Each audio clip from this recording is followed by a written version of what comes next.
There are some contexts where I want to introduce certain elements as new information, and because I think you don't know what I'm talking about, I need to introduce it as such. So let's have a look at some examples. For example, here the woman on the left wants to tell her friend about the hoodie that she bought. She knows that her friend doesn't know about this hoodie, so she will have to present it as new information and say, I bought a hoodie, I love it. Once this new referent has been introduced, the other person knows about it, so she can easily say something along the lines of, oh great, what color is the hoodie that you bought? The hoodie is no longer a new referent and is now part of the shared knowledge between the two friends. Now, let's see some more examples.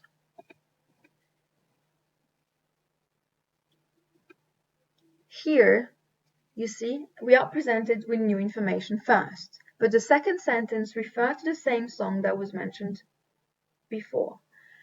So, if something has already been mentioned, it is considered to be known to the hearer, or just known as we call it.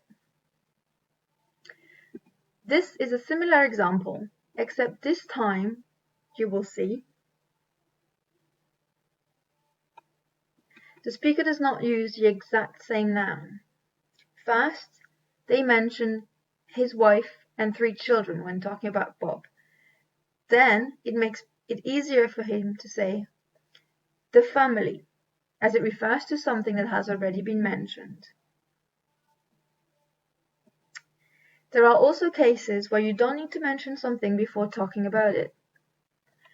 As we said with the restaurant, if I talk to you about a classroom, for example, what do you usually find in a classroom? Well, usually a teacher. So you can easily say this sentence, even though you haven't mentioned the teacher before.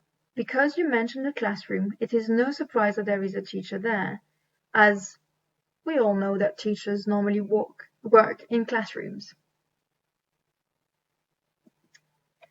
Another context in which you can consider that the referent or the thing you're talking about is known to the hearer is when you give enough information for this thing to be identifiable by the person you're addressing, as in this example about the first Star Wars film.